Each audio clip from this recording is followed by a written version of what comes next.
Bonsoir et merci de nous être fidèles. Merci d'être branchés sur Télé Congo, l'Odyssée de la démocratie, question nationale, question internationale. Chaque mercredi, nous sommes chez vous avec des invités spéciaux pour parler de la gouvernance politique dans notre pays. Et ce soir, oui, l'homme, c'est un écrivain, mais pas un écrivain ordinaire qui écrit de la littérature simple. Là aussi, si il s'intéresse à la littérature politique, il s'agit de M. Wilfried Kena. Lui, il a écrit « Servir Denis Sassou Nguesso et le Congo ». Pourquoi un tel titre? L'ouvrage vient d'être publié à Paris en France, courant le mois d'avril. Ce soir, nous avons l'auteur sur ce plateau pour en parler. M. Pikena, bonsoir. Bonsoir, M. Diab. Et merci d'être venu sur le plateau de l'Odyssée de la démocratie. C'est un honneur. Vous avez écrit « Servir Denis Sassou Nguesso et le Congo ». Pourquoi ce titre? Oui, Servir Denis Sassou Nguesso et le Congo, effectivement, le titre, un peu partout à Paris, et même ici, pose beaucoup de questions, on fait poser beaucoup de questions à ceux qui ont lu l'ouvrage.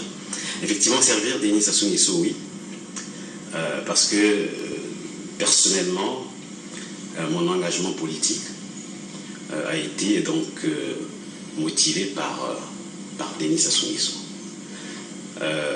J'ai toujours pensé que celui qui sert son pays le sert dans une action politique, parce que c'est la politique qui gouverne la cité. Et avant que je ne m'engage en politique, j'étais effectivement dans une sphère privée, et pour ma vision, je ne servais pas mon pays. Et j'ai commencé à servir mon pays en m'engageant en politique aux côtés du président Denis Sassou Nguesso, et c'est pour cela que j'ai intitulé « Servir Denis Sassou Nguesso et pour servir mon pays ». Vous l'écrivez là un peu comme un flatteur qui cherche à flatter son maître, ou c'est un travail scientifique? Vous pensez que ça intéresse les Congolais qu'il y ait comme ça des flatteurs pour flatter quoi? Ils sont nombreux à flatter aussi le président à longueur de journée, dans leur vécu quotidien. Ils ne font pas ce que veut le président, mais ils passent leur temps à la télé, à la radio pour dire le chemin d'avenir, ou le président Denis Sassou Nguesso. Vous savez, dans une population, et comme même dans la forêt, il y a des particularités. Mon engagement est basé sur des convictions, des valeurs que le président Denis Sassou Nguesso défend, des vertus qu'il détient, qu'il effectivement exprime aux populations congolaises, et d'ailleurs un peu plus loin dans l'échiquier international. Donc mon engagement n'est pas une question de stratégie ni de gestion de carrière, mais c'est un engagement fondé sur des convictions, sur le projet que le président a longtemps élaboré pour ce pays, mais qui, je le constate, et je le dis d'ailleurs ce soir, qui est toujours mal compris par les Congolais. Et moi, aujourd'hui, je me permets de parler avec un langage tout simple, hein, pour que les Congolais, parce que mon livre s'adresse aux Congolais, à mes frères et sœurs du Congo, pour qu'ils comprennent le projet du président Denis Sassou Nguesso pour ce pays. Voilà. Qu'est-ce qu'un lecteur peut trouver dans cet ouvrage? Mais il peut trouver effectivement dans cet ouvrage ce que c'est l'engagement politique. Il peut trouver dans cet ouvrage les luttes dans les sphères politiques, qui d'ailleurs n'est pas l'apanage des pays africains ou au Congo seulement, mais c'est un peu partout dans le monde. Mais en lisant ce livre, le Congolais peut effectivement s'approprier l'action politique, pas toujours laisser le sphère de la politique ou le champ politique à d'autres, mais se dire que le pays nous appartient et que pour diriger, enfin pas pour diriger, mais pour participer au débat politique, il faut effectivement s'intéresser et en être acteur. Vous nous l'écrivez ici un peu, on va dire, les rapports conflictuels, les luttes de pouvoir qui certes ont jalonné votre parcours, bon, mais aussi un peu votre vision. Est-ce que vous pouvez en parler au public qui vous suit ce soir? Bon, effectivement, l'écriture de ce livre effectivement, écrit le passé, mais veut définir le demain. Si j'ai écrit ce livre, ce n'est pas pour ressasser le passé, mais ça nous sert de lire et de voir ce que demain sera. la principale question qui sort de mon livre, c'est quel pays voulons-nous? Quel Congo voulons-nous pour demain? Quel Congo voulons-nous pour nos enfants demain? Est-ce que c'est ce Congo où les ambitions personnelles priment vis-à-vis des ambitions, vis-à-vis, disons, des intérêts collectifs? Non. Mais il faudrait que les Congolais comprennent et qu'ils se rangent derrière un projet, d'ailleurs un projet qui est élaboré par un homme d'envergure, qui est le président Sassou, pour l'accompagner dans cette œuvre qui est très salutaire pour notre pays.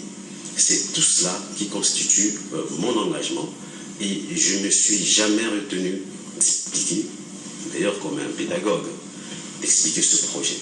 Vous savez, j'ai appris auprès de mon mentor, qui est Jean-Claude Dibovy, le parler vrai en politique. Il faudrait que les politiques congolais arrivent à dire la vérité aux Congolais. Il faut dire la vérité au peuple. Il ne faudrait pas que ça soit une histoire ou une affaire de gestion des carrières ou de positionnement. Mais il faut dire la vérité au peuple pour que le peuple sache où est-ce qu'on va, qu'est-ce qui est prévu pour demain, qu'est-ce qui est prévu pour notre avenir. Et c'est cette vérité-là que je m'évertue depuis Paris à dire à nos concitoyens. C'est comme si, quand je lis votre ouvrage, c'est comme si dans votre parcours politique, vous avez eu à connaître quelques difficultés. Je signale en passant aux téléspectateurs qui nous suivent que vous étiez secrétaire général d'arrondissement, d'un des arrondissements de Pointe-Noire, et par le passé, dans les années 2000, vous avez eu à jouer un rôle politique majeur du fait que vous avez eu à conduire la campagne du candidat Sassou Nguesso en 2002. Et donc, quelles sont les difficultés que vous avez eues après? Est-ce que le fait d'avoir conduit la campagne du président, vous avez tiré comme les leçons, vous étiez victime de certains complots? Non. Je vous ai dit tout à l'heure que cet ouvrage n'est pas là pour effacer le passé. Quand on veut faire une carrière politique, effectivement, on devrait s'attendre à certaines difficultés. Mais ces difficultés ne sont pas toujours négatives. Ces difficultés vous permettent parfois de vous remettre en cause et d'aller de l'avant. Ou encore de revoir vos convictions, si vraiment vous avez des convictions pour l'action que vous soutenez ou pour la personne que vous soutenez. Pour ma part, les difficultés que j'ai rencontrées m'ont conforté dans mes convictions que l'œuvre ou l'action que je menais pour le président de la République était vraiment le bon chemin que j'avais choisi. Parce que d'ailleurs, à l'époque, je le disais déjà, que le président Sassou représentait pour le Congolais une chance. Une chance pour le Congo. Et nous devons nous servir de Denis Sassou Nguesso pour bâtir notre avenir. D'ailleurs, aujourd'hui, je suis arrivé à Brazzaville. Vous savez, le débat qui est d'actualité sur la Constitution. Il faut réviser ou il faut changer. Tout à fait. Mais c'est avec beaucoup de modestie que je vous le dis sur votre plateau et que j'ai lancé ce débat, le premier, à Paris, le 31 décembre 2009, où je demandais déjà le changement de cette Constitution. En 2009 déjà. En 2009. Et vous pouvez imaginer le buzz négatif que cela avait créé. Évidemment. C'est tout, personne n'avait cru. Certaines personnes pensaient, qui connaissaient, qui sont dans l'entourage du président, puisqu'ils ne m'avaient jamais vu dans l'entourage du président, se demandaient, mais qu'est-ce qui lui a dit ça? Est-ce que le président le pense? Mais non. Quand on veut faire de la politique, il faut avoir une vision long-termiste. Il faut savoir lire les discours ou les propos d'un chef d'État. Et quand vous suivez le président de la République, vous vous rendez compte que le président ne peut pas ne pas entreprendre des réformes d'envergure pour stabiliser ce pays. Parce que la Constitution actuelle, j'en ai été acteur, j'ai participé à la campagne du référendaire de la Constitution, elle avait été établie et votée pour des objectifs précis. C'était consolider la paix, d'abord stabiliser le pays, consolider la paix, poser des bases du développement économique et social. Et aujourd'hui, à moins que vous n'ayez pas les mêmes yeux que moi, mais je constate que les objectifs ont été atteints. Et donc je me suis permis, en 2009 déjà, de dire que cette constitution est bonne pour la poubelle et que nous devons prendre, nous, Congolais, le courage d'élaborer quelque chose qui nous ressemble. Et curieusement, d'ailleurs, je vous le dis, en 2014, au message de vœux du président de la République, au 31 décembre 2013, 2014, le président appelait la classe politique à la victoire du Congo, à la victoire de sa démocratie. Alors, je me suis tout de suite dit que finalement, est-ce que c'est le président qui me suit ou c'est moi qui suis le président? Parce que la victoire de la démocratie, quand le président dit la démocratie, sa démocratie pour le Congo, moi je sous-entends que c'est la démocratie congolaise. Certains parlent de l'universalité de la démocratie, mais moi je pense que dans l'application même, dans l'exercice même de la démocratie, il y a des particularités. Nous avons par exemple, nous au Congo, en Afrique en général, la notion de chef, et la notion du consensus, la notion de dialogue. Quand on va aux élections, c'est celui qui remporte le plus grand nombre de voix, qui gagne. Donc les histoires de chefs en Afrique ne marchent pas avec la démocratie, à moins que vous nous rameniez en arrière avec la démocratie populaire du parti unique. Non. Comme le disait le président Mobutu, un chef, chez nous, bon, quand on est chef, on est chef. À entendre votre pensée, c'est ça. Encore le président Denis Sassou Nguesso est chef, bon, il faut le laisser, il est chef, on doit changer la constitution pour qu'il reste là, comme il est chef. C'est pas ce que j'ai dit. La notion de chef, c'est-à-dire que, même en France, vous savez qu'il y a des partis politiques en France où il y a un chef et on ne le remplace pas, on ne l'élu pas. Vous comprenez ce que je veux dire? Bon, et est-ce que ce n'est pas démocratique? Mais quand je parle de la notion de chef en Afrique, c'est cette notion du dialogue à l'africaine, cette notion du consensus autour des projets, autour d'une question vitale pour les populations. Mais changer une constitution aujourd'hui, telle que je l'ai pensée en 2009, ce n'était pas pour la gestion d'une carrière d'une personne, ce n'était pas pour maintenir qui que ce soit au pouvoir, mais c'était pour réfléchir sur notre avenir. Quel est l'avenir que nous voulons, nous, pour nos enfants demain? C'était pas que dans la projection, vous vous étiez dit 2016, c'est 7 ans après. C'est sûr que 7 ans après, le président ne sera pas fatigué. Il vaut mieux qu'il continue, non? Pouvez-vous comme ça imaginer ce qui peut arriver demain ou prédire la vie d'une personne? Est-ce qu'en 2002, vous ne croyez pas que 2016 était trop loin, au point où vous êtes fixé un rendez-vous 14 ans? Vous savez, le long-termiste, il est toujours optimiste. Quand on veut bâtir quelque chose, il faut y croire. Il ne faut pas se dire que demain, au-devant, il y aurait des obstacles. Nous sommes là, effectivement, à la croisée de chemin, où 2016 constitue pour nous un moment charnière. Et j'ai toujours cru, et je le crois, que le Congo va là donner un exemple à la communauté internationale que notre voie est possible pour l'Afrique. Vous savez, partout dans le monde, nous suivons des crises partout, mais l'Afrique n'est pas toujours obligée de bâtir dans le sang, encore moins notre pays. Mais nous pouvons, nous, aujourd'hui, donner cet exemple-là, pourvu que la classe politique congolaise crée des conditions d'unité. Moi, je le crois.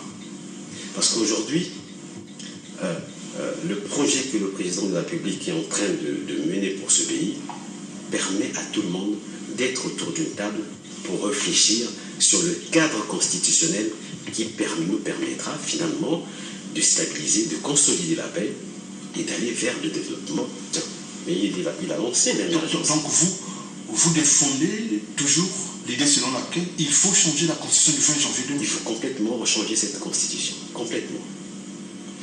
Vous savez, je me suis amusé, enfin les constitutionnalistes pourraient me corriger, mais j'ai compté que nous sommes aujourd'hui à notre 9e constitution. Et comme par bonheur, si nous pouvons passer à la 10e. Vous savez que 10, c'est un chiffre, c'est un nombre symbolique. 10. Et quand j'ai fini de compter mes doigts, il n'y a plus rien. Mais pour une petite république comme le Congo, oui, on est constitution, on est à 9.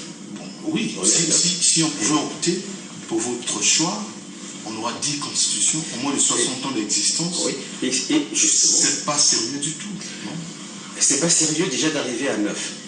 mais ça sera sérieux de poser un cadre solide qui va ressembler aux Congolais, parce que la Constitution actuelle, vous savez bien. Pour servir qui? Pour servir Est-ce que les opposants taxent ceux qui ont ton argument là d'être des fanatiques, c'est les gens qui ne voient pas l'intérêt général?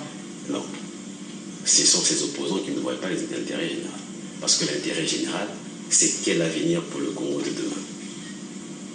Quel est le cadre? Pour l'avenir, c'est l'alternance que la Constitution nous prévoit en 2016. Oui, mais qui est contre l'alternance? Cette Constitution, est-ce qu'on ne l'a pas critiquée au départ? Est-ce que en 2009, il a critiqué nous avons entendu parler d'une constitution taillée sur mesure, notamment à la personne du président Sassou. Vous savez, j'ai essayé de relire un peu l'histoire de ce pays. Nous avons connu la conférence nationale, qui a été un débat carrément parasité parce qu'on l'a focalisé sur une personne. Vous connaissez les résultats. Nous sommes arrivés en 1992. On élabore une constitution et c'était aussi taillé sur mesure pour éventuellement, si le président Sassou gagnait les élections à cette époque-là, qu'il soit heurté à une difficulté. Toujours cette personne. Mais jusqu'à quand allons-nous courir derrière une personne au lieu de penser à l'avenir de nos enfants, à l'avenir de notre pays? Comment pouvons-nous nous focaliser sur une personne? Comment pouvons-nous lier le destin de nos enfants, le destin de ce pays, sur la vie d'une personne?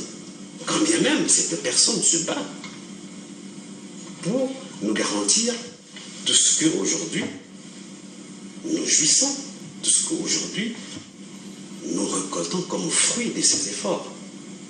Moi je pense qu'aujourd'hui, ce n'est pas se focaliser derrière éventuellement la présence ou non, le départ ou non du président Sassou, mais aujourd'hui, c'est profiter de Sassou pour qu'il nous bâtisse. Vous savez, moi j'ai réduit en une seule phrase le projet de société du président de la République. J'ai réduit en une seule phrase. Je pense que le président de la République, quand il se lève le matin, je pense qu'il se rase, mais à chaque fois qu'il se rase, il me semble que la question qui se pose, quel est le Congo que je vais léguer aux générations futures? Bien sûr. Et la réponse qu'il a toujours donnée, je l'imagine, je permettais que je rêve, ou que je sois dans sa pensée, et c'est qu'il veut nous léguer un pays prospère où il fera beau vivre. Et quand vous regardez, il ne ménage aucun effort pour arriver à ses fins. Donc ce que moi, dans ma vision, et ce